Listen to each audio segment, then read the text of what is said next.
नमस्कार दोस्तों, आपसे विकास स्वागत है आपके अपने YouTube channel study with Ravi पर। दोस्तों, आज की इस क्लास में हम Uttarakhand GK GS practice set number 15 पढ़ने जा रहे हैं, जिसमें सभी क्वेश्चंस इंपॉर्टेंट और सेलेक्टेड हैं। फ्रेंड्स, अगर आपने पिछले सभी प्रैक्टिस सेट सोल्व नहीं किए हैं तो प्लीज़ आप उन्हें जरूर सोल्व करिएगा और कमेंट करके बताइएगा कि आपके हर एक प्रैक्टिस सेट में कितने मार्क्स बन रहे हैं।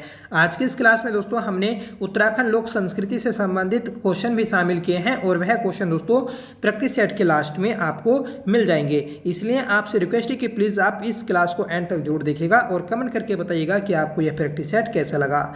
तो चलिए शुरू कर लेते हैं आज के अपने इस प्रैक्टिस सेट को, जिसका पहला क्वेश्चन रहेगा, बताना है उत्तराखंड के किस पर्वतारोही द्वारा एवरेस्ट शिखर पर 7 बार चढ़ने का कीर्तिमान स्थापित किया गया।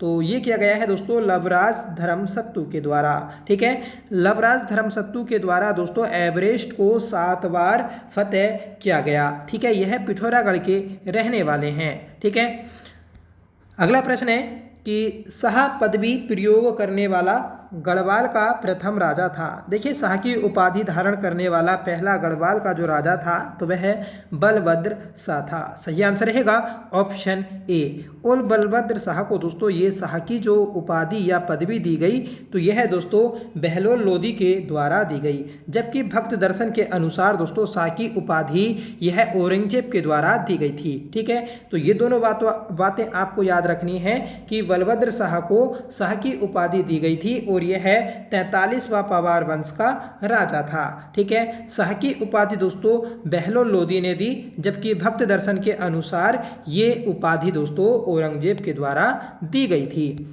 अगला प्रश्न है कि शारदा काली नदी का उद्गम स्थल है। देखिए, शारदा नदी का जो उद्गम हुआ है तो वह आपका काला पानी ब्यास आश्रम लिपुलेख दर्रे के पास से हुआ है, जो कि पिथौरागढ़ में स्थित है। सही आंसर रहेगा इसका ऑप्शन डी, उपयुक्त में से कोई नहीं। ठीक है, याद रखिएगा काली नदी है राज्य की सबसे लंबी नदी है, जिसकी लंबाई 252 किलोमीटर है। ठीक है, यह भारत और नेपाल का बॉर्डर भी बनाती है। जो दोस्तों आपकी चंपावत में ब्रह्मपुर मंडी है, वहां से यह नेपाल में प्रवेश कर जाती है और वहीं से दोस्तों इस नदी का नाम शारदा पड़ जाता है। ठीक है, इस बात को नोट करिएगा। राज्य की दूसरी सबसे लंबी नदी जो है तो वह भागीरथी है, जिसकी लंबाई 205 है। फिर आती है अलकनंदा, 195 किलोमीटर इसकी लंबाई है। ठीक है, अगला प्रश्न है कि रम्माण के बारे में कौन सा कथन गलत है। देखिए, रम्माण उत्सव यह चमोली जनपद के सलूर डुंगरा गांव में आयोजित होता है। ठीक है, तो ऑप्शन ए हमारा सही है।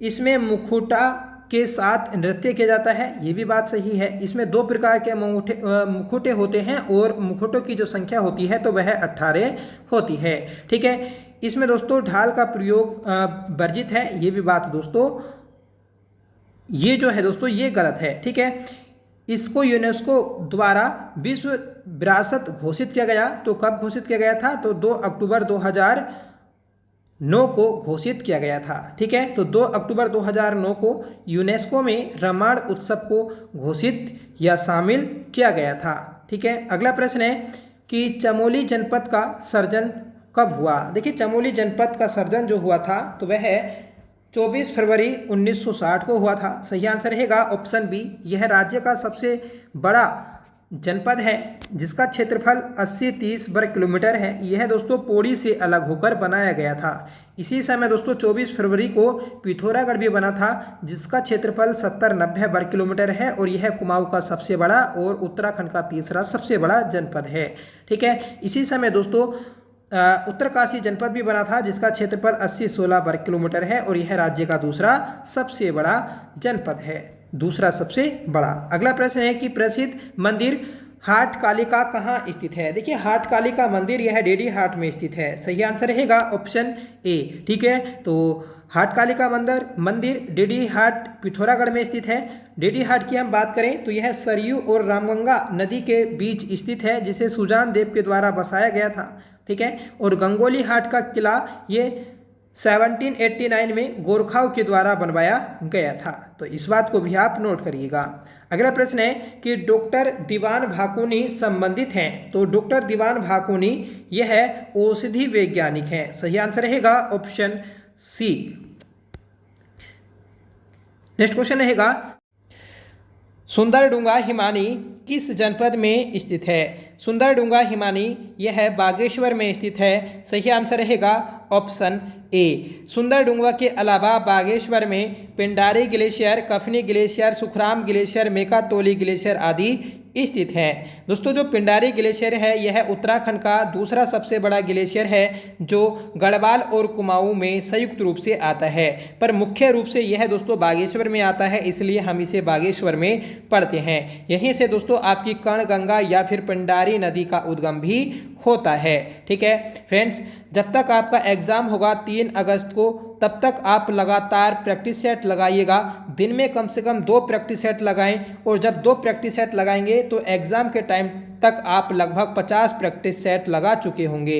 और हर एक प्रैक्टिस सेट में जब आपको उत्तराखंड के 40 क्वेश्चन मिलेंगे तो 50 प्रैक्टिस सेट के माध्यम से आप 2000 उत्तराखंड जीएस के क्वेश्चन कर चुके होंगे। और 2000 क्वेश्चन जब आप करेंगे तो दोस्तों बार बार आपको वही प्रश्न लोड फेर के मिलते रहेंगे। ठीक है, चाहे उसकी लैंग्वेज चेंज हो पर क्वेश्चन आपको वही मिलेगा। ठीक है, तो इसलिए आप एग्जाम के टाइम तक प्रैक्टिस सेट जरूर लगाइएगा।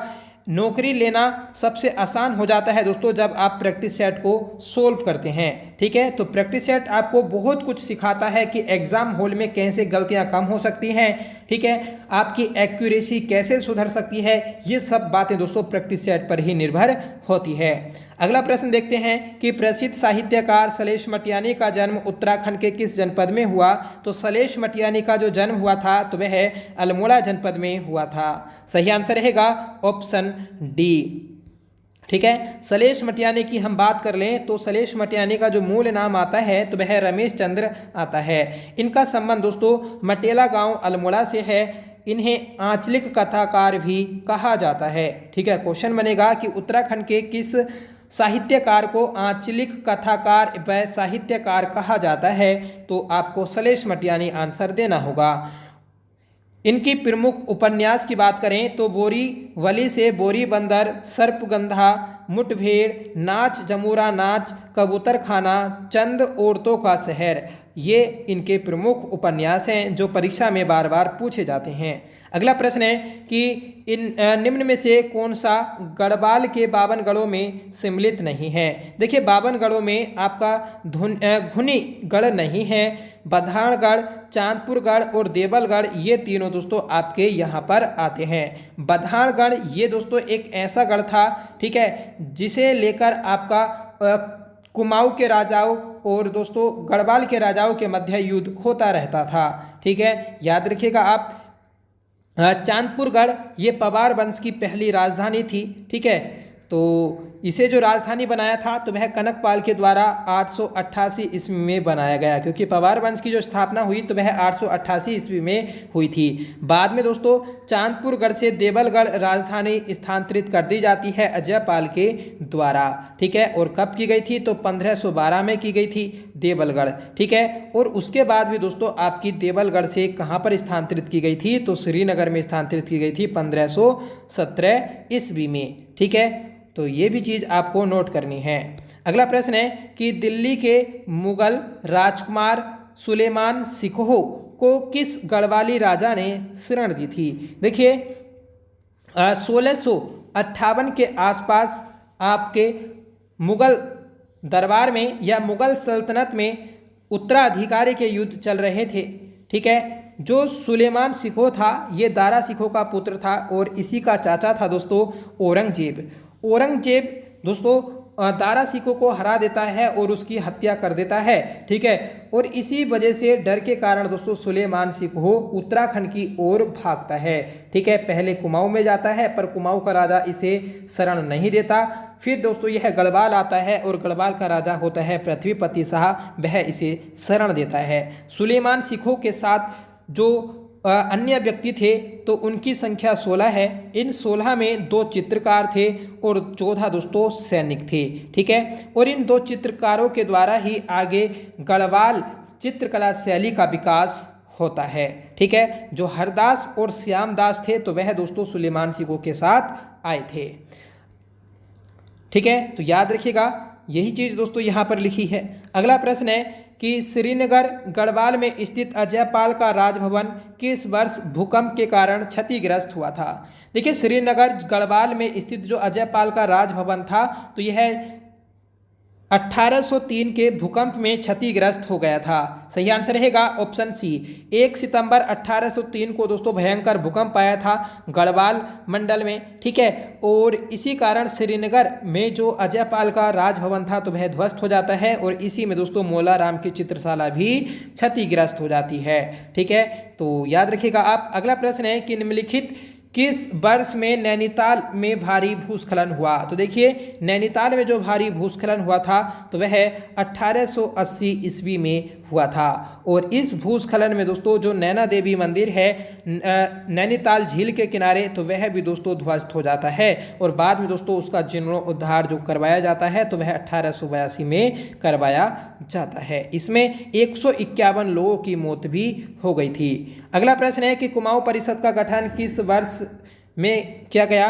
तो कुमाऊं परिषद का जो गठन हुआ था ये आपका हुआ 1916 ईस्वी में। सही आंसर रहेगा ऑप्शन सी। और इसका गठन जो हुआ था तो वह नैनीताल में हुआ, ये चीज़ आप याद रखिएगा, ठीक है। और नैनीताल में भी कब, तो 30 सितंबर को, ठीक है। इसकी पहली बैठक जो आयोजित की गई थी तो वह अल्मोड़ा के झबरेड़ा में आयोजित की गई थी, ठीक है। और इस बैठक के सभापति जो थे नारायण दास छिनवाल थे, ठीक है। अगला प्रश्न है बताइएगा कि केदार मंडल पर ललित आदित्य के आक्रमण की जानकारी प्राप्त होती है। तो केदार मंडल पर ललित आदित्य के आक्रमण की जानकारी जो प्राप्त होती है तो वह दोस्तों राजतरंगिणी से होती है। सही आंसर रहेगा ऑप्शन ए। राजतरंगिणी यह कल्लड़ की प्रसिद्ध पुस्तक है जिसमें कश्मीर का इतिहास देखने को मिलता है और जो ललित आदित्य था तो यह दोस्तों कश्मीर का राजा था। किस वर्ष वन अनुसंधान संस्थान देहरादून ने अपनी स्थापना के 100 वर्ष पूर्ण किए। तो ये किए दोस्तों 2006 में। सही आंसर रहेगा ऑप्शन बी। एफआरआई जो बना तो यह दोस्तों 1906 में बना था, याद रखिएगा आप, ठीक है। अगला प्रश्न देखते हैं। भारतीय सैन्य अकेडमी IMA की स्थापना हुई। तो भारतीय सैन्य अकेडमी की जो स्थापना हुई तो वह 1 अक्टूबर 1932 को हुई थी। सही आंसर रहेगा ऑप्शन सी, ठीक है। और इसकी विधिवत जो उद्घाटन होता है इसका तो 10 दिसंबर को होता है, ठीक है, नोट करिएगा आप, इम्पोर्टेंट है।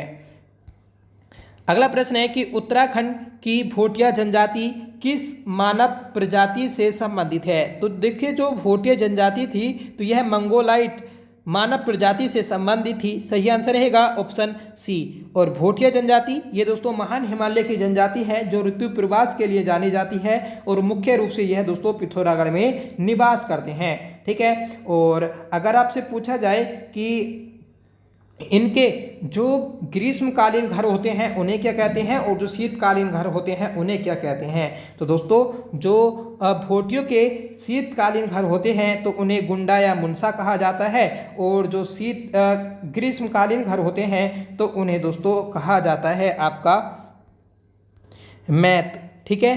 तो मैत याद रखेगा, ये इनके ग्रीष्मकालीन घर थे। जाड़ भोटिया ये दोस्तों उत्तरकाशी में निवास करते हैं और ये बौद्ध धर्म को अपनाते हैं, ठीक है। और जाड़ भोटिया जो हैं ये जनक का वंशज माने जाते हैं, ठीक है। और उत्तरकाशी में ही जनक ताल है और जनक ताल को दोस्तों जाड़ भोटिया पूछते हैं, ठीक है। और जाड़ भोटियों की जो बोलचाल की भाषा है तो वह रोम्बा है।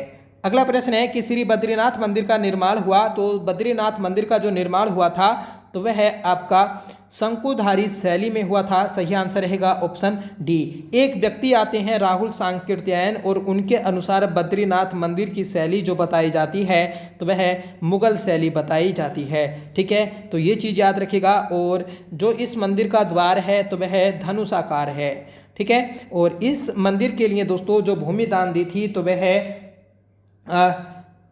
पद्मदेव कत्यूरी शासक के द्वारा दी गई थी, ठीक है। और इसकी जो मुख्य आरती है बद्रीनाथ की मुख्य आरती तो वह धन सिंह बड़तवाल के द्वारा लिखी गई थी 1881 ईस्वी में, ठीक है। तो ये कुछ इसके एक्स्ट्रा फैक्ट्स थे। और हाँ याद रखिएगा कि बद्रीनाथ मंदिर जो है तो यहाँ पर जो मुख्य पुजारी होते हैं रावल पुजारी तो वह नंबूदरी ब्राह्मण होते हैं, ठीक है। तो याद रखिएगा आप। अगला प्रश्न है कि मोलाराम की कलाकृतियों को प्रकाश में कौन लाया। तो देखिए मोलाराम की कलाकृतियों को प्रकाश में जो लाया था तो वह बैरिस्टर मुकंदी लाल लेकर आए। सही आंसर रहेगा ऑप्शन डी। बैरिस्टर मुकंदी लाल की एक प्रसिद्ध पुस्तक है, ठीक है, गढ़वाल पेंटिंग्स, जो 1968 में प्रकाशित की गई थी। इस पुस्तक के माध्यम से ही बैरिस्टर मुकंदी लाल ने इनके चित्रों का उजागर किया था, ठीक है। तो याद रखिएगा आप, इम्पोर्टेंट है। इन्हीं की ही सम नोट्स ऑन मोलाराम पुस्तक है, ठीक है, और इन्हीं की दोस्तों गढ़वाल स्कूल पेंटिंग्स भी पुस्तक है। जो बैरिस्टर मुकंदी लाल थे तो यह टिहरी हाई कोर्ट के पहले जज भी बने थे 1938 ईस्वी में, ठीक है। और जो बैरिस्टर मुकंदी लाल थे, इन्होंने जो घनानंद खंडूरी हैं, जिन्हें दानवीर कर्ण कहा जाता है, तो इनकी सहायता से ही शिक्षा प्राप्त की थी, ठीक है। अगला प्रश्न है कि बरसाती पानी का स्रोत है। तो देखिए, बरसाती पानी का स्रोत क्या कहा जाता है, तो छोया कहा जाता है। राइट आंसर रहेगा ऑप्शन ए। नेक्स्ट क्वेश्चन है कि हाथ से घुमाई जाने वाली अनाज पीसने की चक्की निम्न में से है। तो देखिए, ये जो आपकी पूछी जा रही है, गढ़वाली कुमाऊनी में पूछी जा रही है कि अनाज पीसने की चक्की को क्या कहते हैं, तो जंदरी या फिर चाक कहते हैं, ठीक है। तो हमारी देसी भाषा में तो दोस्तों चाक भी बोला जाता है। अगला प्रश्न है कि सही युग्म छांटिए। तो बगड़ नदी का रेतीला भाग होता है, ठीक है। सिमार ये दोस्तों दलदली भूमि होती है, और सैलीफाट यह है शीतल छाया वाला भूभाग होता है। तो सभी ये आपके ऑप्शन राइट रहेंगे, ऑप्शन डी आपका सही हो जाएगा। अगला प्रश्न है कि राज्य की कुमाऊनी भाषा में छोई शब्द का संबंध निम्न में से किससे है। तो छोई शब्द का जो संबंध है तो वह दोस्तों आपका खाद्य पदार्थ से है। सही आंसर रहेगा ऑप्शन सी। अगला प्रश्न है कि उत्तराखंड में भाकर का उपयोग होता है। तो भाकर का उपयोग दोस्तों अनाज संग्रह के रूप में किया जाता है, ठीक है। जिसमें दोस्तों अनाज को संग्रहित किया जाता है तो वह आपका पात्र भंकोरा कहलाता है, ठीक है। अगला प्रश्न है कि पर्वतीय क्षेत्रों में सांबा नाम मिलता है। तो सांबा नाम यह है दोस्तों झंगोरी की खीर का मिलता है। मतलब सांबा जो है तो यह दोस्तों झंगोरी की खीर होती है। नेक्स्ट क्वेश्चन है कि भाषा वैज्ञानिक डॉक्टर त्रिलोचन पांडे के अनुसार कुमाऊनी की बोलियां निम्न में से हैं। तो त्रिलोचन पांडे एक ये भाषा वैज्ञानिक थे जिनके अनुसार कुमाऊं की 12 बोलियों को बताया गया। तो इस क्वेश्चन का सही आंसर जो रहेगा तो वह आपका हो जाएगा ऑप्शन ए, ठीक है। 12 बोलियां ये दोस्तों 4 भागों में बटी थी, पूरब, पश्चिम, उत्तर, दक्षिण, ठीक है। अगला प्रश्न है कि निम्न में से कौन सी बोलियां कुमाऊनी भाषा के अंतर्गत आती हैं। तो कुमाऊनी के अंतर्गत कुमैया, सोरियाली, सिराली और अस्कोटी, तो ये सभी भाषाएं आती हैं। सही आंसर रहेगा ऑप्शन डी। सोरियाली, सिरियाली और अस्कोटी ये दोस्तों पूर्वी कुमाऊनी के अंतर्गत आती है। अगला प्रश्न है कि दनपुरिया बोली किस जनपद में बोली जाती है। दनपुरिया बोली यह दोस्तों बागेश्वर के दानपुर परगने में बोली जाती है। सही आंसर रहेगा ऑप्शन बी। अगला प्रश्न है, बताना है आपको कि निम्न में से किस बोली पर नेपाली भाषा का प्रभाव है। तो देखिए, नेपाली भाषा का जो प्रभाव है तो वह अस्कोटी बोली पर है, ठीक है, जो कि पिथौरागढ़ में बोली जाती है। सही आंसर है ऑप्शन ए। नेक्स्ट क्वेश्चन है कि दी गई बोलियों में से कुमाऊनी भाषा की बोलियां कौन सी हैं। तो कुमाऊनी भाषा की बोली खसपरजिया, चौगरखिया, ठीक है, और गंगोई, ये सभी जो हैं ये आपकी कुमाऊनी भाषा की बोलियां हैं। नेक्स्ट क्वेश्चन है, कुमाऊं एवं गढ़वाल के सीमावर्ती क्षेत्रों में बोली जाने वाली गढ़वाली एवं कुमाऊनी का मिला जुला रूप निम्न में से है। तो देखिए, गढ़वाली व कुमाऊनी का मिला जुला रूप जो है तो वह आपका मच कुमैया है। सही आंसर रहेगा ऑप्शन ए। ये दोस्तों कुमाऊं और गढ़वाल के बॉर्डर पर बोली जाती है।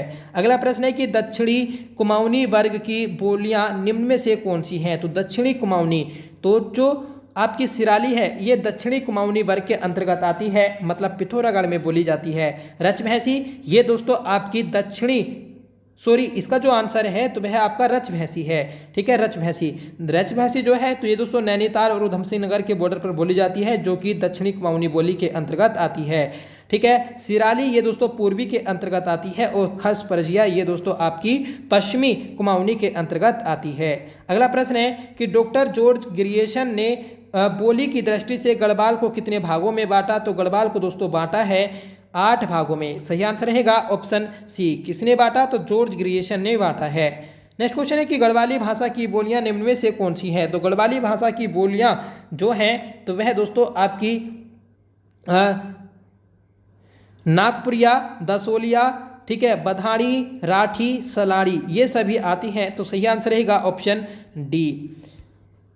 अगला प्रश्न है कि श्रीनगर एवं टिहरी किस बोली के अंतर्गत आते हैं। श्रीनगर और टिहरी ये दोस्तों आपके गढ़वाली के अंतर्गत आते हैं। सही आंसर रहेगा ऑप्शन ए।